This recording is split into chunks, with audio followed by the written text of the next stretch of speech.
Hi there. How you doing today?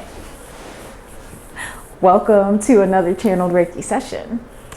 Today, I think I'm feeling, I don't know. Do you know how you feel? Well, let's find out how to make that happen if you don't. As always, we start with giving Reiki permission to go where it's needed. Because without permission, it can't support you. Reiki is all about consent. So let's start by placing a hand on the heart, a hand on the belly, and notice your breath. Maybe you close your eyes for just a moment. Maybe you start to deepen your breath.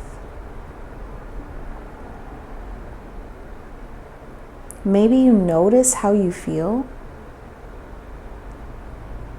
Even more important, maybe you notice where you're feeling from. What place in your body does that feeling lie?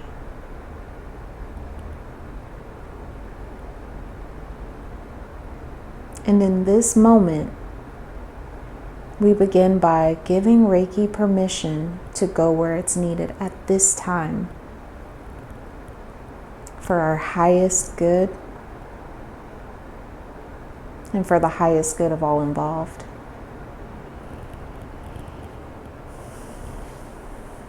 Release your hands down, flicker the eyes open if they are closed. Welcome to the Trauma Doula. If you're new here, please like, share, subscribe. If you find this useful, leave me a comment below. Anyway, let's get started. So, feelings are complicated. That's where I'm going to start. Feelings are complicated. And yet, feelings are very, very simple. And I say all that to say, if you find that you have a really difficult time feeling your feelings, you're not alone. Especially those of you who have a lot of anxiety and or depression and or trauma and trauma experiences. For those of you who are survivors of trauma, oftentimes our feelings were not the safest thing for us to have. Many times, especially for those of us who are the children of emotionally immature parents, our feelings didn't have a place for ourselves or anyone else. And so when something isn't welcome, it tends to recognize that it's not welcome and tamp down. And when that's our feelings and our emotions, then it leaves us with this feeling of not having access to our own sense of self. Oftentimes, people that I've worked with report feeling like they're cut off below the knees, or like it's very difficult to feel the legs and the feet, like physically. And so it's very common. And if you're feeling any of those things, recognize that you're not alone. You're not alone. 1, you're not alone. 2, there's nothing wrong with you. These are natural and normal responses to things that we didn't have control of, and maybe things that shouldn't have ever happened. So if you're here in this moment and you're recognizing things as I'm speaking, and you're feeling things as I'm speaking, recognize that there is nothing to be fixed. If you want to change things, you can definitely change things. You can make things happen. And so with that, let's get into emotions, the body, feelings. So oftentimes when you're asked, how do you feel? You will automatically go to how you think you feel, right?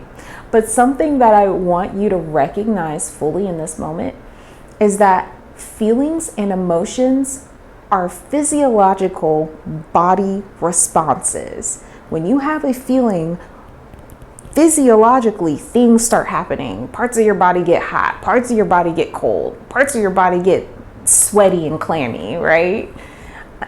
And that's the response, the physiological response of these emotions. And then later, you may think about how you feel. But the first thing that happens is from the body, it shows you how you feel. And so if your feelings are body sensations, then why are you thinking about how you feel? It's in the name. You feel your feelings because they're in the body. And I recognize that can be the hardest thing in the world, especially for my logical people. So I want you to recognize a couple of things.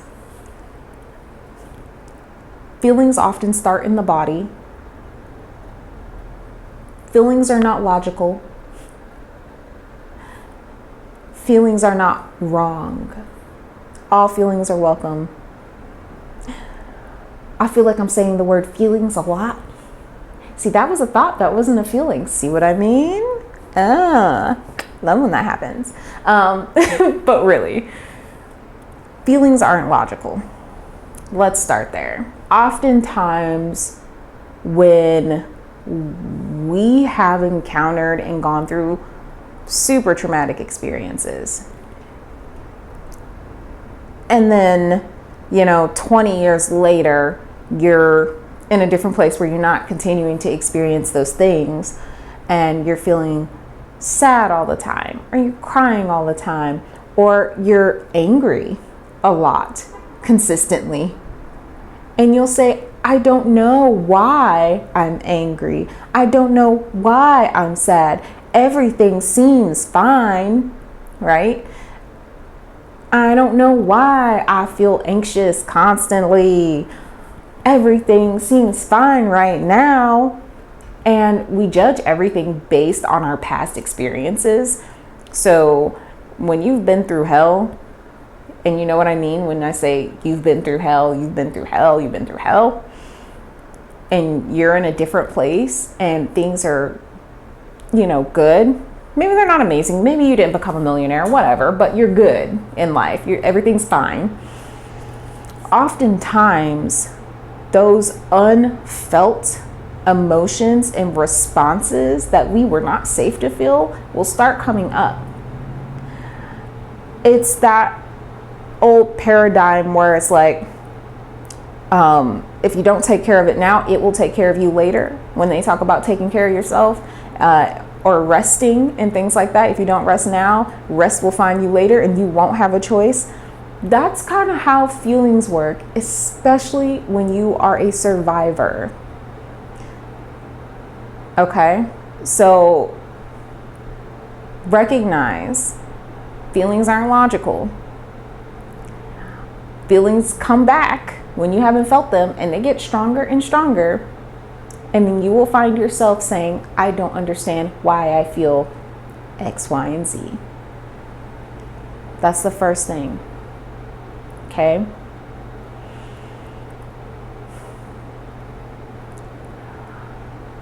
Recognize your feelings are body sensations. So, coming back around to that again.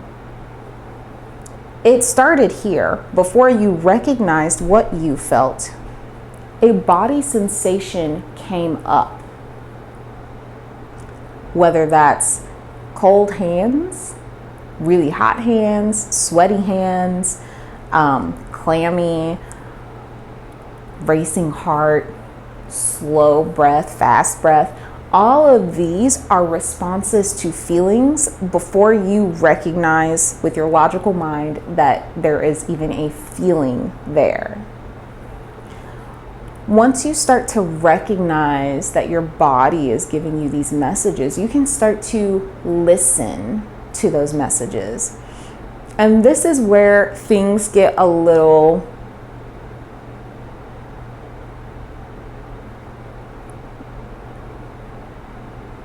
woo-woo. I don't know the word for it, but transpersonal? I don't know. I'm not going to try. Anyway, So I'm going to pause right here and say this. For some reason, people think that their thoughts and what they can think is more real and tangible than their feelings and what they feel. Your logic brain is trying to solve puzzles. It's trying to solve problems, okay?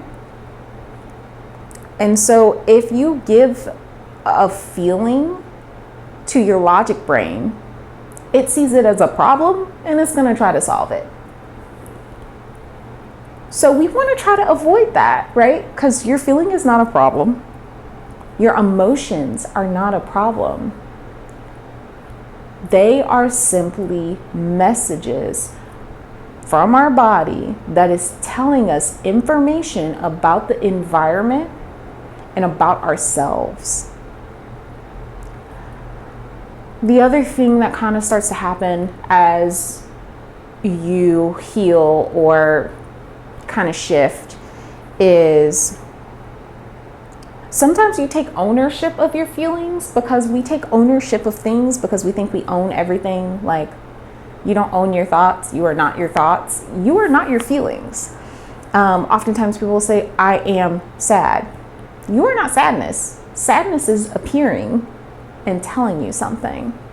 So if you want to begin to really trust your feelings, open up to them, and be able to receive their messages, you have to recognize that the feeling is not your feeling. The feeling is coming up. It's here. It's present in this now moment. Sadness is present in this now moment, and it's trying to tell me something. It's trying to tell me who I am. Because oftentimes, once we begin to sit with our feelings and recognize what it's telling us, we will understand ourselves on a deeper level. Okay? For instance, I had this boyfriend. So I had this boyfriend, and so it was maybe a full year ago.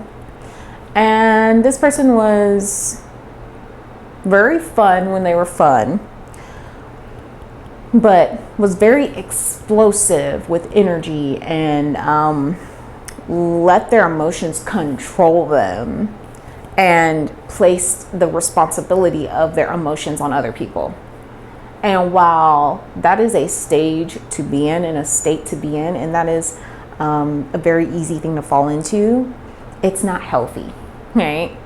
And so I remember myself having a significant amount of sadness related to this boyfriend.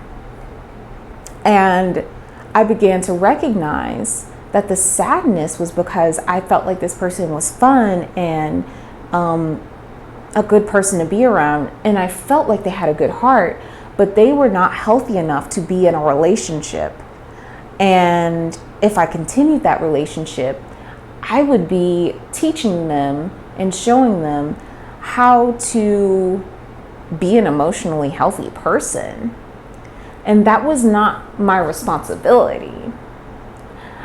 And so I got all of this just from the feeling of sadness. Sadness came in and told me what I was really feeling, what I was really thinking. It told me who I was. And it said, maybe this isn't right for you and it's time to let it go.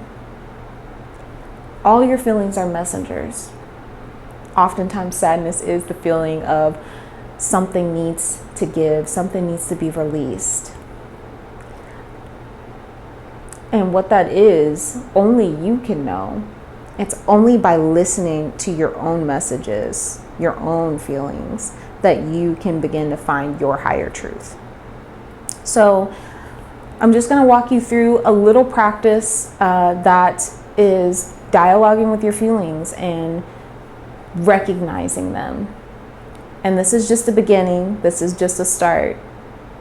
So, as always, a hand on the heart, a hand on the belly. Unless you feel maybe both hands on the heart, that could be nice. Start to come back to your breath. Notice your breath.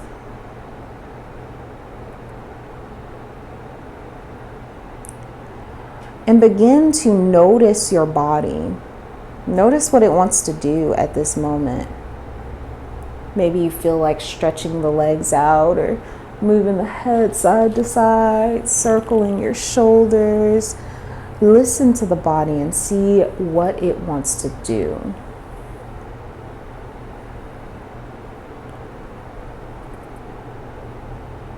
Notice if there's any places of tension. Maybe there's a place in your body that feels a little more in this moment than any other place. And bring your attention to that place. If you have to put your hand on that place, maybe you do that just to kind of give it a little attention.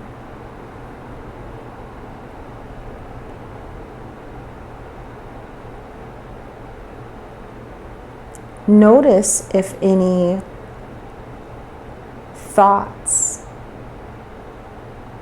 images, or colors come up as you give your attention to this space.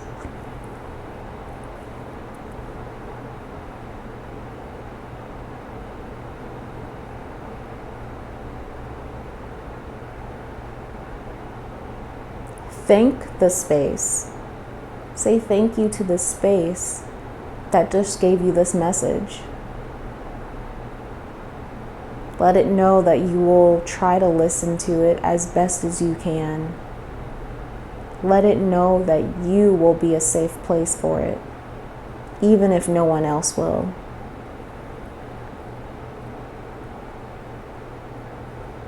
Did anything come up for you? Release your hands down, flicker the eyes open if they're closed. In the description box below, I have some information, some links about this meditation, and I'll link another longer meditation for dialoguing and noticing your feelings. Leave a comment below. Let me know if you felt anything. Let me know if you had any messages come up. And yeah, see you next time.